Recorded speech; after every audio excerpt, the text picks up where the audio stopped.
Class 10th के इतिहास Europe के राष्ट्रवाद पढ़ाने जा रहे हैं। राष्ट्रवाद आधुनिक विश्व के राजनीतिक जागृति का प्रतिफल था। यह एक ऐसी भावना है कि किसी विशेष भौगोलिक, सांस्कृतिक और सामाजिक परिवेश में रहने वाले लोगों को एकता की वाहक बनती है। राष्ट्रवाद आधुनिक विश्व में जो राजनीतिक जागृति मतलब जागृत हो रहा था, आगे अपना बढ़ रहा था राजनीतिक कदम, इसे भौगोलिक, सांस्कृतिक और सामाजिक परिवेश में रहने वाले लोगों में एकता की वाहक बनती थी। वाहक मतलब ढोने का जो काम करता था। क्या क्या? भौगोलिक, सांस्कृतिक, सामाजिक परिवेश में रहने वाले लोगों को, सभी को एकता बना करके आगे ले जाने का काम राष्ट्रवाद में भावना जगा। राष्ट्रवाद की भावना का बीज रोपण यूरोप में पूर्ण जागरण काल से हो चुका था।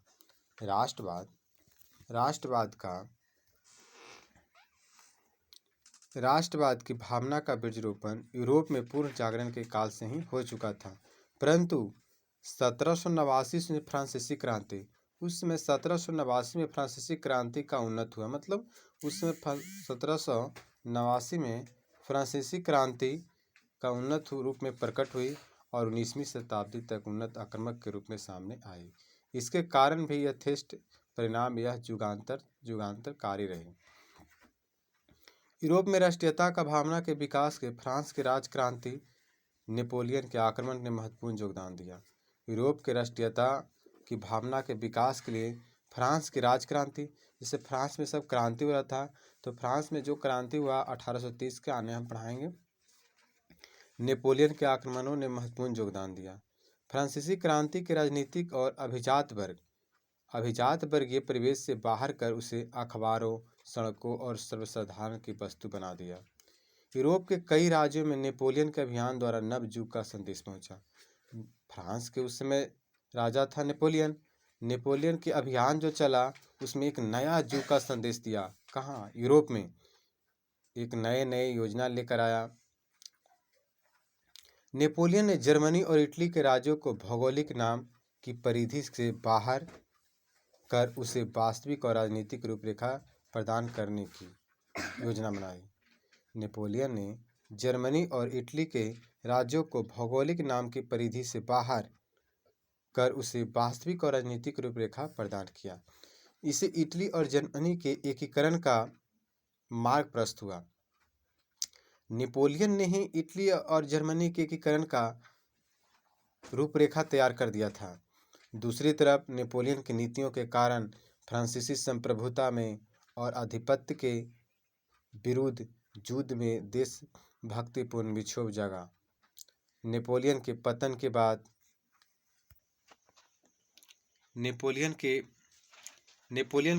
के बाद यूरोप के विजयी शक्तियां ऑस्ट्रिया की राजधानी वियना में, जब नेपोलियन का पतन हो गया, नेपोलियन जो फ्रांस का शासक था, और नेपोलियन का जब पतन हो गया तो यूरोप की विजयी शक्तियां ऑस्ट्रिया की राजधानी वियना था 1815 में एकत्र हुआ सभी लोग ने। कब? जब नेपोलियन का पतन हो गया तब, जिनका उद्देश्य था कि यूरोप में पुनः उसी व्यवस्था को स्थापित करना। जिसे नेपोलियन ने आया था तो नए व्यवस्था लाया, राष्ट्रवाद का भावना जगाया और जर्मनी और इटली का परिधि से बाहर लाकर वास्तविक और राजनीतिक रूपरेखा तैयार किया। इटली और जर्मनी के एकीकरण का मार्ग रास्ता दिखाया। नेपोलियन की नीतियों के कारण फ्रांसीसी संप्रभुता और आधिपत्य के विरुद्ध यूरोप में देशभक्तिपूर्ण विक्षोभ भी जगा। माने देश के प्रति भक्तिपूर्ण विक्षोभ जगा सभी को। लेकिन नेपोलियन के पतन के बाद यूरोप की विजयी शक्तियां ऑस्ट्रिया की राजधानी वियना में 1815 में एकत्र हुई, जिनका उद्देश्य था कि यूरोप में पुनः उसी व्यवस्था को स्थापित करना जिसे नेपोलियन ने युद्ध और विजयों ने से अस्त व्यस्त कर दिया था।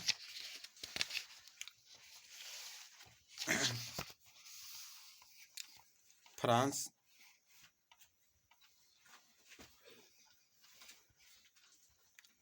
परंतु इसमें भाग लेने वाले राजनयिक इस बात को देख सकने में असमर्थ था कि जनतंत्र और राष्ट्रवाद की नई शक्तियां राजनीति को निर्धारित करने वाले नए तत्वों के रूप में उभर रहा था। क्या? राजनयिक लोग जो थे इस बात को देख सकने में असमर्थ रह रहे थे कि जनतंत्र और राष्ट्रवाद, जनतंत्र मतलब जनता के शासन। राष्ट्रवाद मतलब अपने देश के प्रति अच्छे भावना, एक नियम कानून होना चाहिए।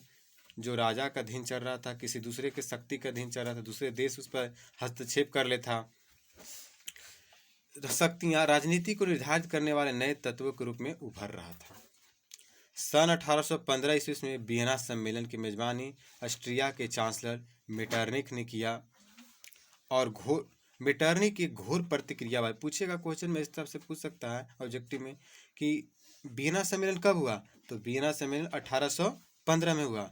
तो ये भी पूछ सकता है कि वियना सम्मेलन में ऑस्ट्रिया के चांसलर कौन था, चाहे आप पूछ सकता है कि मेटरनिख कैसा था, तो घोर प्रतिक्रियावादी शासक था। इस सम्मेलन में वियना सम्मेलन में ब्रिटेन, रूस, प्रसा और ऑस्ट्रिया जैसी यूरोपीय शक्तियों ने मिलकर ऐसी व्यवस्था का जिसका मुख्य उद्देश्य यूरोप में शांति को स्थापित करना था। यूरोप में शांति स्थापित करना था, जिसे नेपोलियन के जूदों ने समाप्त कर दिया था। गणतंत्र एवं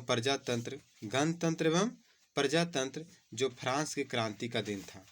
फ्रांस की क्रांति का ही देन था कि गणतंत्र का भावना आया, प्रजातंत्र, राजतंत्र नहीं, गणतंत्र और प्रजातंत्र की जो फ्रांस की क्रांति का ही देन था कि ऐसा विचार प्रकट हुआ। उसका विरोध करना और पुरातन व्यवस्था को पुनः स्थापना करना मेटरनिख व्यवस्था का उद्देश्य था।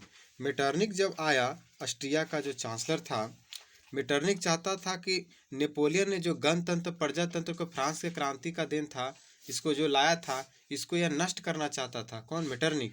इसका विरोध करना चाहता था। कौन? मेटरनिख। मेटरनिख चाहता था कि जैसे पहले था उसी पुरातन व्यवस्था को या पुनः स्थान को किया जाए। मेटरनिख व्यवस्था का उद्देश्य था। वियना सम्मेलन के माध्यम से यूरोप में नेपोलियन युग का अंत और मेटरनिख युग शुरुआत हो गया। वियना सम्मेलन कब हुआ? 1815 में। वियना सम्मेलन के बाद मेटरनिख युग की शुरुआत हो गई। वियना सम्मेलन के बाद नेपोलियन युग अंत हो गया और मेटरनिख युग की शुरुआत हुई। इटली पर अपना प्रभाव स्थापित करने के लिए मेटरनिख ने, किस पर? इटली पर। कौन चाहता था? ऑस्ट्रिया के चांसलर मेटरनिख। मेटरनिख ने इटली पर अपना प्रभाव स्थापित करने के लिए मेटरनिख उसने कई राज्यों में विभाजित कर दिया। किसको? इटली को। सिसिली और नेपल्स के प्रदेश बुर्बो वंश के सम्राट फर्डिनेंड को दे दिया। कौन? ऑस्ट्रिया ने सिसिली और नेपल्स के प्रदेश बुर्बो वंश के सम्राट फर्डिनेंड को दे दिया और रोम और उसके आसपास के राज्यों को पोप को सौंप दिया। ये काम कौन कर रहा था? ऑस्ट्रिया कर रहा था। लोम्बार्डी एवं वेनेशिया पर ऑस्ट्रिया का प्रभुत्व कायम हुई। लोम्बार्डी जो था और वेनेशिया पर ऑस्ट्रिया का पूरा कायम हो गया, पूरा अधिकार हो गया। परमा, मोडेना और टस्कनी के प्रांत हैंसबर्ग राजवंश को दे दिया। मोडना और टस्कनी प्रांत हैंसबर्ग राजवंश को दे दिया तथा जेनेवा और सर्डिनिया पिडमाउंट के राज में सम्मिलित कर दिया। किसको? जेनेवा और सर्डिनिया। जेनेवा जो था और सर्डिनिया को पिडमाउंट के राज में सम्मिलित कर दिया। माने बहुत छोटे छोटे राज्यों में क्या कर दिया? इटली को ये बांट दिया। किसने किया ऐसा? तो ऑस्ट्रिया के चांसलर मेटरनिख ने। जर्मनी में 39 रियासतों का संघ कायम कर रहा। 39 रियासत में रहा। अब 39 रियासत में जर्मनी में है तो 39 तरह के सबका अपना अपना माप तौल होता था, अपना अपना टैक्स होता था एक राज्य से दूसरे राज्य में। इस तरह से बिजनेस करने वालों के लिए बहुत सारे परेशानियां झेलना पड़ता था, जिस पर अप्रत्यक्ष रूप से ऑस्ट्रिया का अधिकार स्थापित हो गया था। 39 जर्मनी में जो 39 रियासत का जो संघ कायम रहा, जिस पर प्रत्यक्ष रूप से ऑस्ट्रिया का अधिकार स्थापित हो गया था। हर संभव प्रयास किया गया कि उनमें राष्ट्रीयता का भावना नहीं जगे। कौन चाहता था? ऑस्ट्रिया के चांसलर मेटरनिख चाहता था कि जर्मनी में हो या इटली हो, यहाँ राष्ट्रीयता का भावना, राष्ट्र के भावना, राष्ट्रवाद का उदय का भावना, मतलब इसमें जनता के लोगों में नहीं जगे, ताकि गुलाम की तरह हमसे या हमारा वहाँ हस्तक्षेप रहे। राष्ट्रीयता के भावना नहीं जगे। मेटरनिख ने फ्रांस में भी पुरातन व्यवस्था को पूर्ण स्थान कर दिया। मेटरनिख ने जब नेपोलियन का जब अंत हो गया तो मेटरनिख ने फ्रांस में भी पुरातन व्यवस्था का पुनः स्थापना कर दिया। इस तरह वियना सम्मेलन प्रतिक्रियावादी शक्तियों की विजय थी, लेकिन यह व्यवस्था स्थायी साबित नहीं हुई। यह व्यवस्था चला लेकिन कुछ ही दिन तक चला, अस्थायी साबित नहीं हुई। और जल्द ही यूरोप में राष्ट्रीयता का भावना का प्रसार हुआ। राष्ट्रीयता का भावना मतलब अपने देश के प्रति, राष्ट्र के प्रति भावना का प्रसार मतलब बहुत तेजी से फैलने लगा राष्ट्रीयता का भावना, जिससे यूरोप में लगभग सभी देश प्रभावित हो गए। यूरोप के जितने सभी देश थे, इससे राष्ट्रीयता का भावना से सभी लोग प्रभावित होने लगे। फ्रांस में वियना व्यवस्था के तहत क्रांति के पूर्व व्यवस्था को स्थापित करने के लिए बुर्बो राजवंश को पूर्ण स्थान किया गया। कहाँ? फ्रांस में वियना व्यवस्था के तहत, वियना जो सम्मेलन हुआ उसके तहत क्रांति के पूर्व की व्यवस्था स्थापित करने के लिए बुर्बो राजवंश को पूर्ण स्थान किया। मैंने 1789 के जो क्रांति हुआ था उससे पहले जो वहाँ पे फ्रांस में जो शासन चल रहा था उसी के तरह बुर्बो राजवंश को पुनः स्थापित किया गया। लुई 18वां फ्रांस का राजा बना। कौन बनाया? ऑस्ट्रिया ने बनवाया। लुई 18वां फ्रांस का राजा बना। उसने फ्रांस को बदली हुई परिस्थितियों को समझा और फ्रांसीसी जनता को पुरातन पंथी व्यवस्था को थोपने का प्रयास नहीं किया। कौन? जो लुई 18वां फ्रांस का राजा बना, उसने फ्रांस की बदलती हुई परिस्थिति को समझा। जैसे लोग चाह रहा था राष्ट्रीयता का भावना, उसी तरह ये जो लुई 18वां बना इसको बातों को समझा और फ्रांसीसी जनता को पुरातन पथी जो पहले युग से चले आ रहा था उस शासक को, व्यवस्था को थोपने का प्रयास नहीं किया। लेकिन मेटरनिख चाहता था कि पहले ही की तरह इसमें ये जो शासक बने उसी के तरह मैंने चला यहाँ पे शासन, लेकिन यह प्रयास नहीं किया।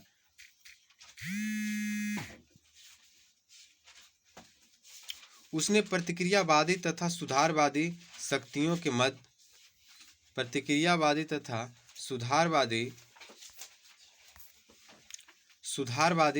के मध्य सामंजस्य स्थापित करने का प्रयास किया तथा इसी उद्देश्य से 2 जून 1814 को सम्राट की ओर से संवैधानिक घोषणा पत्र जारी किया गया, जो 1848 में फ्रांस में चलते रहे। 1848 तक चलते रहे। कब घोषित किया गया इसका उद्देश्य?